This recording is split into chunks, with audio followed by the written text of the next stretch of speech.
Observation ఏంటంటే 80-90% ఈ course grains, ఈ దొడ్డు బియ్యము ప్రజలు కన్స్యూమ్ చేయడం లేదు.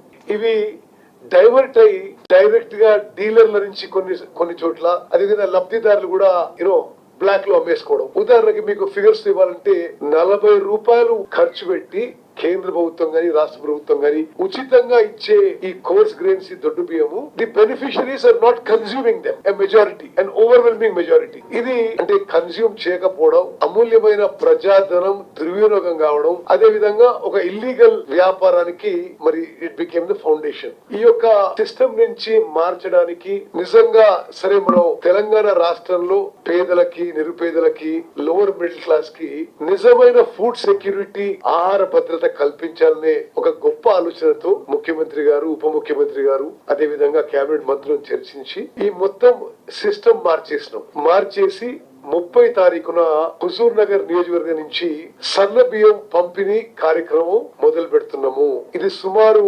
80-84% జనాభా. తెలంగాణలో ఉన్న 80-84% of the population will receive free fine rice. మరి దీనికి అనేక అడుగులుగా మేము ముందుకు వచ్చాం. ముందుగా ముఖ్యమంత్రి గారు సన్న వడ్లు కొనుగోలుకి 500 రూపాయలు ప్రోత్సాహం ఇచ్చి, దొడ్డు రకాలకి ఎంఎస్పి సుమారు 2300 రూపాయలు ఇస్తే దానికి 500 రూపాయలు అదనంగా పెట్టి మేము సన్న వడ్లను కొన్నాం. ఇప్పుడు ఆ సన్న వడ్లని మిల్లింగ్ చేయించి, కస్టమ్ మిల్లింగ్ చేయించి, అది ఈ సన్న బియ్యంని రేషన్ లో ఇవ్వబోతున్నాం. నా సుదీర్ఘ రాజకీయ అనుభవంలో ఇంతకంటే better welfare schemes are very rare in this country. సంక్షేమ పథకాల్లో జనాభాలో ఎక్కువ పర్సెంటేజ్ కి ఉపయోగపడే విధంగా ఇంతకంటే there cannot be a better welfare scheme. There cannot be something which does more social justice. మరి రాష్ట్రంలో నలుమూలలా మీరు ఎక్కడున్నా సరే, మీరు ఈ సన్న బియ్యం మీరు ఎక్కడికి షిఫ్ట్ అయినా, మీరు ఉదాహరణకి చాలా మంది హైదరాబాద్ లో ఉంటారు, మీ రేషన్ కార్డు మీ ఊర్లో ఉంటుంది, మీకు కూడా